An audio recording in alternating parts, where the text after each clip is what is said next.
বুদ্ধের সময়কালে একজন নন্দীশ্রেষ্ঠ নামক একজন শ্রেষ্ঠী ছিলেন।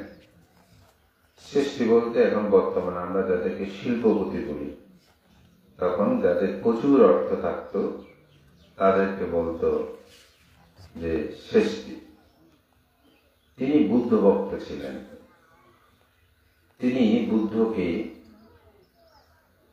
নিজ অর্থানুকূলে একটি বিহার নির্মাণ করে তিনি দান করেছিলেন।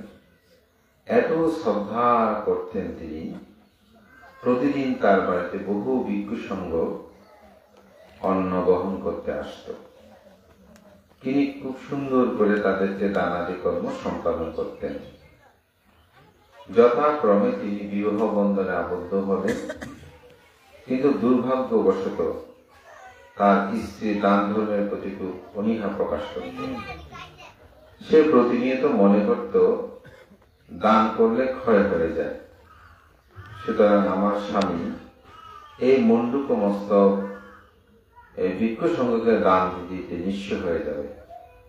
তাই তিনি প্রতিনিয়ত দানের প্রতি বিরূপ ছিল এবং ভিক্ষু বিদ্বেষী পণ্য ছিল। আমাদের মধ্যে এরকম অনেক আছে, দেখা যায় স্বামী দান করতে চায়, স্ত্রী বাধা দেয়। আবার অনেক সময় দেখা যায় স্ত্রী দান করে, তখন স্বামী বাধা দেয়, এরকমও আছে। এই ক্ষেত্রে ঘটলো যে স্ত্রী স্বামী দান করতে চায়, কিন্তু স্ত্রী বাধা প্রদান করে। তো মুখে তো সহজে বলতে পারে না, যেহেতু নন্দ শ্রেষ্ঠী তিনি খুব বেশি বুদ্ধ ভক্ত ছিলেন। একদিন তিনি ব্যবসা বাণিজ্যে যখন অন্যত্রে চলে যাবেন, তখন স্ত্রীকে বলছে যে এখানে এরকম এরকম সম্পদ আদি সবকিছু সুন্দরভাবে গচ্ছিত আছে, ভিক্ষু সংঘ আসলে তুমি যথাযথভাবে তাদেরকে দানাদি কর্ম সম্পাদন করবে। ঠিকই তিনি ব্যবসায় অন্যত্রে গেলে, অনেক সময় দেশে বিদেশে যায় না, এভাবে গিয়েছেন। ভিক্ষু সংঘ এসেছে, প্রথম দিন কোন রকমে দান করেছে। কিছুদিন পর দেখা গেল বাসি খাবার দেওয়া শুরু করেছে, অনেক সময় নিম্নমানের দেওয়া শুরু করেছে। তো বৌদ্ধ ভিক্ষুদের একটি নিয়ম আছে। নিয়মটা কি? যদি আপনি শ্রদ্ধা করে কোনো দান না দেন, তাহলে কিন্তু ভিক্ষুরা সেখানে আর গ্রহণ করবে না। এই ক্ষেত্রে একটা খুব সুন্দর উদাহরণ আছে। অনাথপ্রেমী শ্রেষ্ঠী কিন্তু এক সময় দরিদ্র হয়ে গিয়েছিল। তো দরিদ্র হয়ে গিয়েছে, ঠিক মতো তিনি আগের মতো উন্নত চাউলের ভাত বা অন্ন তরকারি বা বিভিন্ন দ্রব্য দিতে পারছিল না। এইটা নিয়ে বুদ্ধের কাছে ভিক্ষু সংঘরা বলেছিল যে তথাগত বুদ্ধ, আমরা তো আগে শ্রেষ্ঠীর ওখানে যেতাম, তিনি খুব ভালো দান করত, উন্নত খাবার আদি দিত, কিন্তু এখন দেখি যে তিনি নিম্নমানের চাল খাদ্যদ্রব্য আগের মতন উন্নতটা তিনি দান করেন। তো বুদ্ধ সেখানে বললেন, তিনি কি ইচ্ছাকৃতভাবে অশ্রদ্ধভাবে দিচ্ছে, নাকি তার সামর্থ্যের আলোচনা করে দেখলো না, আসলে তার ব্যবসা বাণিজ্য একটু মন্দ চলছে, যতদিন নিষেধ করবে না ততদিন তোমরা যাবে। সেটা নিম্নমানব। শ্রদ্ধাটা যদি ঠিক থাকে, তাহলে দানীয় দ্রব্য যেমন হবে হোক, তোমরা ততদিন তার বিহারে তার বাড়িতেই তোমরা গ্রহণ করবে। অর্থাৎ আপনাকে শ্রদ্ধাটা হচ্ছে এখানে প্রধান বৈশিষ্ট্যতা। তো নন্দী শ্রেষ্ঠীর ওখানেও ভিক্ষুরা পর্যালোচনা করে দেখলো যে আসলে এই নন্দ শ্রেষ্ঠীর স্ত্রী সে মূলত অশ্রদ্ধা করে অসম্মান করে ভিক্ষুদেরকে দানগুলো দিচ্ছে। এবং দেখা যায় প্রথম যেদিন পূর্বের দিন যে খাদ্য খাওয়ার পর উচ্ছিষ্ট ছিল, সে ভাত তাদেরগুলো ছিটানো পরিষ্কার পরিচ্ছন্ন করে আসন দেয় না, বসার আসন ঠিক মতো দেয় না, তখন ভিক্ষুরা আর সেখানে যায় না, অর্থাৎ পিণ্ড।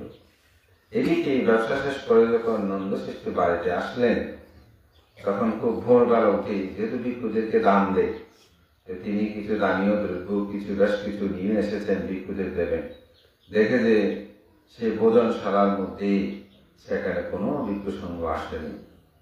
তখন স্ত্রীকে জিজ্ঞাসা করছে, কি ব্যাপার, আমি তো প্রত্যেকদিন ভিক্ষু সংঘে দান করি, প্রতিদিনের জন্য স্থান করা আছে, ভান্তা আসলো না কেন, কি হয়েছে? দেখা গেল ভোজনশালায় এলোমেলো, কোনো বুঝানো কিছু নাই। বলছে এরকম অবস্থা কেন? কয় 4 দিনের জিনিসপত্র এখানে পড়ে আছে, আদোয়া এরকম ধৌত নাই, এক কথায় একেবারে সব এলোমেলো। স্ত্রী বলছে মানতে এগুলো আসে না, কি হয়েছে কি জানি, এরকম বলে সে আসল কথা বলল না। পরে অনুসন্ধান করে দেখা গেল যে আসলেই তার অবজ্ঞ অবহেলার কারণে ভিক্ষু সংগ্রহ আর এখানে আসেন না।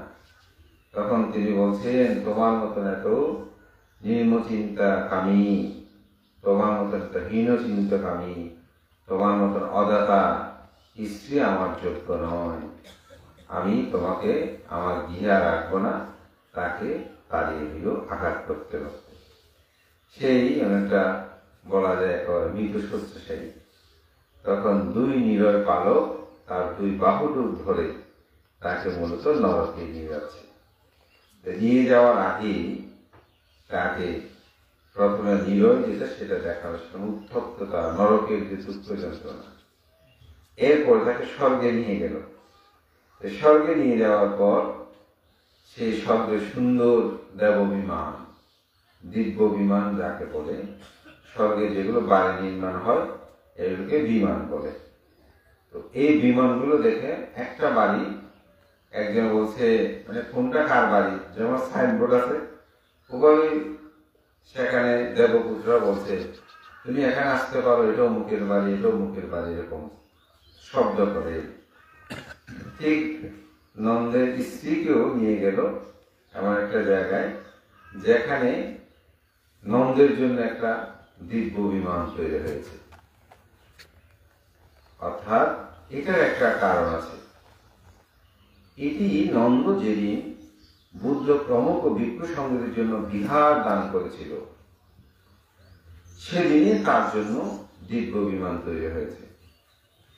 একদিন মহামজ্ঞানী তিনি স্বর্গের মধ্যে গিয়েছেন। কথিত আছে তড়িৎ পরিমাণ সময়, মানে 2 আঙ্গুলের ছাপ পরিমাণ সময়ে অঙ্গুলিমাল মহামজ্ঞানী তিনি স্বর্গের মধ্যে গমন করতে পারতেন। একদিন গমন করে তিনি যখন জিজ্ঞাসা করতেছে যে এই বাড়িটা আমরা বলি এত সুন্দর বাড়িটা কার, এরকম জিজ্ঞাসা করতে দেবপুত্রদেরকে এত সুন্দর এই দিব্য বিমানটা কার, বলে এটা নন্দশ্রেষ্ঠীর। ওদের নন্দশ্রেষ্ঠী এখনো মৃত্যুবরণ করে নাই। আমরা শুনেছি যে বুদ্ধ বলেন যারা পুণ্যবান তারা মৃত্যুবরণ করার সাথে তারা স্বর্গোত্পন্ন হয়, সাথে সাথে তাদের জন্য দিব্য বিমান বাড়িটা নির্মিত হয়। কিন্তু এখন তো দেখি তিনি জীবিত অবস্থায় তার জন্য দিব্য বিমান তৈরি হয়েছে। এটা কিন্তু ত্রিপিটক শাস্ত্রে খুব বিরল। তো এটা কিভাবে সম্ভব? তখন ফিরে আসলো কে? মহামজ্ঞানী ফিরে এসে তথাগত বুদ্ধকে বলছেন যে তথাগত বুদ্ধ, মানুষ কি জীবিত থাকতে অবস্থায়ও তার জন্য দিব্য বিমান তৈরি হয়? কথা বলছে এতটুকু। বুদ্ধ বলছে হ্যাঁ, মানুষ যদি অতীব শ্রদ্ধায় পুণ্যকর্ম সম্পাদন করে তার জন্য দিব্য বিমান তৈরি হয়। নন্দশ্রেষ্ঠীর জন্য দিব্য বিমান তৈরি হয়েছে স্বর্গের মধ্যে। তখন সাথে সাথে মহামজ্ঞানী বললেন তথাগত বুদ্ধ, কথাটি আপনি আগে বলেন নাই কেন? সেই শুধু প্রশ্ন করেছে কার জন্য তৈরি করছে সেটা কিন্তু বলেন হয় কিনা জিনিসটা। তখন বুদ্ধ বলতেছে হ্যাঁ, দিব্য বিমান তৈরি হয় নন্দশ্রেষ্ঠীর জন্য হয়েছে। বলছে তথাগত বুদ্ধ, এটা আপনি আমাদেরকে আগে বলেন নাই কেন? বুদ্ধ বলছেন আমি যদি বলি অনেক জনে পৃথক জন যারা তারা স্বীকার নাও করতে পারে, যদি তারা বিশ্বাস না করে তাহলে তাদের মধ্যে পাপ হতে পারে, অপূর্ণ হতে পারে, যার কারণে আমি বলে দিই তুমি তো স্বয়ং নিজেই দেখেছ। তখন মহামজ্ঞ আরো বেশি অভিভূত হবেন। এই নন্দশ্রেষ্ঠী জীবিত থাকতে তার জন্য দিব্য বিমান তৈরি হয়েছিল বিহার দানের মহাপুণ্য প্রভাবে। আমি যেটি বলছিলাম নন্দশ্রেষ্ঠীর স্ত্রী বলে এটা তো আমার স্বামী বিমান, সুতরাং এখানে আমাকে জায়গা দেন, এখানে আমি থাকবো। তখন নীরবে পালকগণ বলছে, আপনি এর পক্ষে দিব্য বিমানে থাকা সম্ভব নয়, আপনি এটার অনুমোদন করেন নাই। অর্থাৎ যখন নন্দশ্রেষ্ঠীরা দান করতেছিল তখন সে মনে মনে ভাবতে, কেন দান করছে, কেন দান করছে, দানটা করা তার ঠিক হয়নি, এরকম করে অনুমোদন করছিল না। যার কারণে তোমার জন্য এই বিমানে আর যায়। তুমি যদি অনুমোদন করতে, না আমার স্বামী দান করতেছে, খুব ভালো সাধুবাদ দিদি, তাহলে তুমি এখানে তোমার স্থান হতো। আমি উদাহরণটা এই জন্যই বলছি যে দান, আজকে সমীরণ বাবুর পরিবারের পুত্র জ্ঞাতি তারা দান করছে, আপনারাও এখানে সবাই কি হয়েছেন, সমাগত হয়েছেন। আপনারাও যদি অনুমোদন করেন তাতেও আপনি কি করবেন, পুণ্য লাভ করবেন।